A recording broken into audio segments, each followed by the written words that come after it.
Alhamdulillah. Alhamdulillahirrabbilalamin, masih di tema kita amal-amal jariah para wanita. Nah sekarang waktunya saya kembali membacakan pertanyaan masuk yang ada di sosial media Islami Twinda di segmen Tanya Dong Ustadz. Kami semua tanya dong Ustadz. Oke, kita masuk ke pertanyaan yang berikutnya dari Audori. Assalamualaikum Ustadz, mau bertanya bagaimana menghadapi tetangga yang pelit. Padahal saya butuh air, kan mengalirkan air bukannya dapat mengalirkan pahala jariah juga. Nah kita minta Ustazah Nada yang jawab, silakan Ustazah Nada. Iya Mas Fadli, air itu sumber kebutuhan ya. Masya Allah. Bisa buat mandi, bisa buat berwudu, bisa buat Minum. bersih-bersih, buat minum. Betul. Yang tadinya haus jadi hilang hausnya, yang tadinya kotor jadi bersih karena air. Kemudian apalagi bisa buat berwudu. Betul. Kalau buat berwudu kan ini air ini Masya Allah bisa mengangkat hadas, kemudian bisa ibadah dengan sungguh-sungguh, ibadahnya diterima oleh Allah Insya Allah ya. Dan ketika ada tetangga yang pelit sih kayaknya yang rugi bukan kita ya, dia kayaknya Dia ya. rugi, Dia karena rugi karena tanpa air orang nggak bisa hidup, nah, ya bisa makanya, meninggal. Kalau misalnya dia bisa memberikan air aja itu subhanallah, itu aliran pahala juga, bukan hanya mengaliri air kepada tetangga, tapi insya Allah ini juga bisa kita mendapatkan aliran balik pahala. Kita ngalir air kepada tetangga, kemudian dia pahala balik kepada kita. Betul. Nah kemudian gimana caranya untuk ngadepin tetangga, ya udah deh nggak usah dipusingin. Kalau memang tetangga yang memang pelit, sebenarnya lagi-lagi mohon maaf kalau yang pelit itu bukan kita kok yang rugi adalah orang yang pelit, yang tidak mau memberikan manfaat kepada orang lain. Karena kan sebaik-baiknya manusia adalah orang yang bisa memberikan manfaat kepada orang lain. Jadi yang rugi dia. Jadi ya udahlah nggak usah diributin. Jangan jadi kesel juga, kalau memang dia nggak mau kasih ya udah doain aja. Mudah-mudahan Allah berikan taufik hidayah. Dan pelajaran buat kita, kok minta air aja nggak mau sih, kok minta air aja pelit banget sih. Pelajaran buat kita, jangan juga kita menjadi orang yang pelit. Betul. Akhirnya bisa nyusahin orang lain gitu ya. Wallahu a'lam bishawab. Terima kasih banyak Ustazah Nada. Sama-sama. Jadi yang rugi justru tetangganya, mbak-mbak tenang aja. Insya Allah ada tetangga lain yang mungkin mau ngasih juga ya. Masya Allah jadi amal jariah. Nah kita lanjut lagi ke pertanyaan yang berikutnya dari Pondra Purnawan. Assalamualaikum Ustadz. Bagaimana caranya mengingatkan istri agar dia dapat melaksanakan amal jariah? Karena nih istri saya susah diingetin Ustadz. Dan apakah dosanya tetap mengalir kepada saya walaupun saya sudah mengingatkan? Dijawab juga ada dari Mbak Suci Perila 94_DP Lovers ya.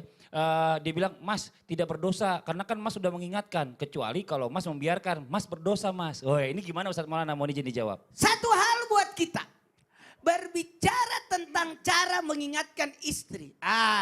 Gini. Mengingatkan istri dengan cara keteladanan. Jadi kadangkala wanita itu tidak disampaikan, tapi diberikan teladan. Kita kasih contoh sehingga dia mengikut. Ya, kalau perlu kasih dia dulu, baru kasih ini buat kamu, ini buat untuk disedekain. Oh gitu ya kak, iya. Kak, aku tadi sedekah loh. Kamu sedekah, aku ganti 2 kali lipat ya. Rajin dia. Lama-lama rajin dia. Kamu sudah sedekah, jadi sosok suami yang baik, tidak pelit terhadap istri, sehingga istri juga tidak pelit untuk membantu ibadah suami. Masya Dengan Allah. cara apa? Keteladanan. Kemudian perlihatkan yang kedua. Perlihatkan kebaikan. Ketika sosok suami memberikan kebaikan, maka dia berkata, oh ternyata kalau orang berbuat baik, bagus hidupnya ya. Wah suamiku baik banget sama saya. Lalu diperlihatkan, mohon maaf, tamasya itu tidak mesti harus, ini kan masa liburan ya. Tidak mesti harus kemana-mana. Apa sih susahnya? Ada uang 1 juta kita bungkus-bungkus beras. Terus sama istri sama anak bawa-bawa. Masya Itu lega loh Allah. perasaan. Makanya mendidik istri itu memang susah. Karena tugas daripada suami selain menafkahi, melindungi, satu tugas yang paling susah. Yakni mendidik istri. Karena yang kita nikahi bukan malaikat. Betul. Bukan malaikat. Berarti kita harus bagaimana mendidik istri itu jauh lebih baik dari sebelum kita nikahi. Apalagi alhamdulillah, udah berhijab, enaknya tinggal diamalkan lagi, ditambah lagi. Jadi sosok suami berpikir, apalagi yang aku lakukan buat istri, apalagi yang aku lakukan. Apalagi tadi sudah dicatatkan amalan-amalan jariah yang didapat oleh seorang istri, kalau perlu disampaikan. Jadi tema hari ini bukan hanya menyangkut pada wanita, tapi bisa jadi menyangkut pada suami untuk mengingatkan pasangannya, istrinya, untuk melakukan hal-hal itu. Masya Allah. Ustaz Termasuk- Nada, Ustaz Nada, Ustaz Syam. Ini calon istrinya yang baru, waduh Masya Waduh, Allah. Masya Allah. Pasti senang banget. Kalau nggak ini. mau repot sih Iya. cari santri Apa-apa dapat aja. rezeki mulu dari Waduh, suaminya. Masya Allah. Dikasih sedekah, suaminya kasih double. Iya. Gimana nggak enak itu. Ustadz Maulana tinggal ngamalin pokoknya. Iya Wah, sih, Masya ini Allah. nikmat Pertanyaan banget. itu bukan pertanyaan saya. Saya coba untuk jawab. Promo. Iya, terima kasih banyak Ustaz Maulana Masya Allah. atas jawabannya. Nah sekarang waktunya kita mendengarkan muasabah, dilanjutkan doa dipimpin guru kita Ustaz Syam. Tafadhol Ustaz Syam. Tabe guru-guruku. Jamaah Islam itu indah yang dimuliakan Allah Subhanahu wa taala. Malam pertama di kuburan, maka sang mayit akan berkata kepada Allah Subhanahu wa taala, "Rabbi laula akhartani ila ajalin qarib fa asaddaq wa akum min as-salihin." Berkatalah orang-orang di dalam kuburnya, Rabbi laula akhartani ila ajalin qarib.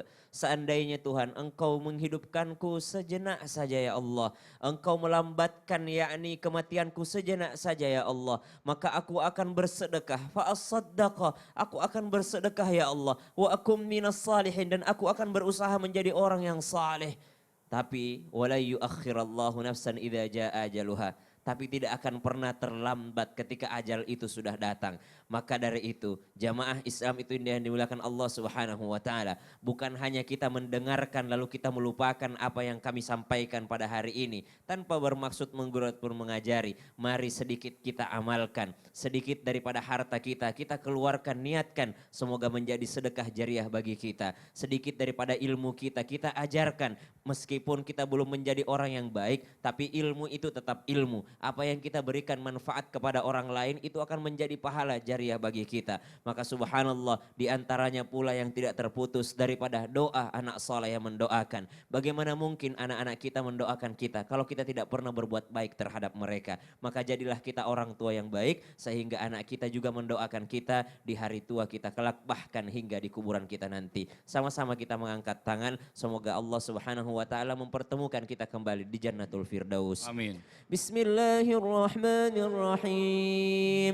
Alhamdulillahi rabbil alamin. Allahumma salli ala sayyidina Muhammadin wa ala alihi wa sahbihi wa sallim. ربنا تقبل منا إنك أنت السميع العليم. يا الله terima seluruh amal ibadah kami ya Allah. Sedekah kami, wakaf kami, ilmu kami terima sebagai amal jariah di sisimu ya Allah. Wa tub alaina innaka antat tawwabur rahim. Jikalau masih ada dosa kami, mohon ampunkan kami ya Allah. Rabbana hab lana minas salihin. Ya Allah, berikan kepada kami keturunan yang saleh dan salihah, yang mampu untuk melanjutkan kebaikan kami ya Allah, yang mampu mendoakan kami ya Allah, yang menjadi ahlul Quran, penghafal Al-Quran serta berakhlak Al-Quran. Wa sallallahu ala sayyidina Muhammad walhamdulillahi rabbil alamin. Amin, amin ya rabbal alamin. Masya Allah, alhamdulillah, demikianlah perjumpaan kita hari ini. Semoga dijadikan ilmu yang bermanfaat untuk kita semuanya. Sekali lagi mohon maaf atas segala kekurangan. Wabillahi taufiq wal hidayah. Wassalamualaikum warahmatullahi wabarakatuh. Waalaikumsalam warahmatullahi wabarakatuh. Ilahi lastulil firdausi ahlan